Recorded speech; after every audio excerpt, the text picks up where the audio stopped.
Alors l'objectif d'aller au plus vite sur la taille de l'olivier, il est double.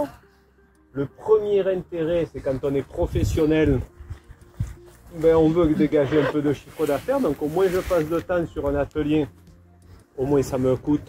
Et du coup, au plus je peux assurer l'entretien de mes arbres sur le long terme. Mais le deuxième objectif, si vous n'êtes pas professionnel, c'est que si je vais plus vite sur la taille, je vais avoir plus de temps disponible pour faire tout le reste autour dans les oliviers. Et tout le reste autour, ça concerne la fertilisation, les traitements, le soin du pied, la gestion du sol, la gestion de l'herbe et toutes les autres activités qui vont avec. Des tailles qui sont trop soignées, qui nous coûtent 1 heure de temps par arbre. Là, dans 10 ans, peut-être qu'il y en a la moitié d'entre nous qui auront abandonné la moitié de leurs oliviers. Alors que si on trouve des solutions pour que nos arbres soient taillés et produisent à peu près la même chose, mais en divisant la taille par 3, j'ai bon espoir que dans 10 ans, on ait plus d'olives et une filière qui se porte mieux. C'est ça hein, mon objectif à moi.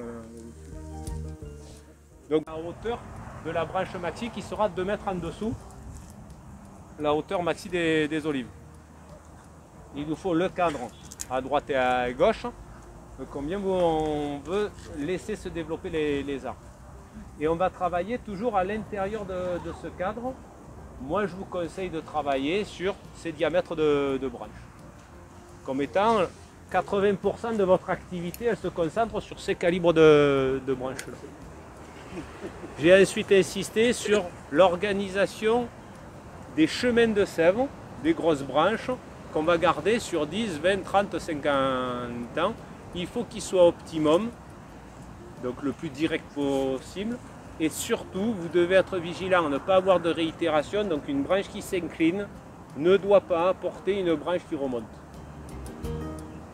Et surtout, si elle porte une branche qui remonte, n'allez pas couper celle qui retombe. Là, on cumule les deux termes.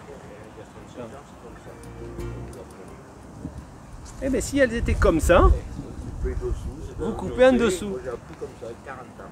Ouais. C'est pour ça que... Et couper en dessous sur des tiges qui sont vigoureuses, c'est toujours possible parce que vigoureux, ça pend. Oui. Si vous êtes, ça vient avec la suite, hein. Je coupe là en dessous, il n'y a pas de problème. Si je coupe ici et que ça monte, c'est un défi. J'ai insisté également sur l'importance de ne pas laisser s'installer des zones de concurrence. C'est-à-dire j'ai 2 branches qui viennent occuper le même espace. Là. Et j'ai conclu sur le dimensionnement de la taille. C'est bien d'être sur ces volumes. On met 15-20% de branches par terre pour de la taille annuelle. Si on dépasse les 30%, comme on a fait là, plus de 30%, on est presque à 50 peut-être. On est plutôt sur de la restructuration, mais la frontière elle n'est pas bien nette hein, entre taille de production. Ce travail-là, c'est une forme de discussion avec vos oliviers. C'est-à-dire que là, j'ai proposé à mon arbre de pousser sur certaines branches. Lui va me proposer maintenant, là, cette année, soit de pousser là où j'ai choisi, soit de pousser à des endroits où lui il a envie de pousser. Là. Pour que l'échange se passe bien sur les années qui viennent, mon arbre doit avoir de quoi s'alimenter. Si je suis sur des terrains secs, si je suis sur des terrains qui ne sont pas ou mal fertilisés, pas ou mal irrigués, là, mon arbre ne pourra pas bien répondre à mes actions de taille. S'il ne peut pas bien répondre à mes actions de taille, ce sera plus difficile de tailler l'année prochaine et encore plus difficile l'année d'après.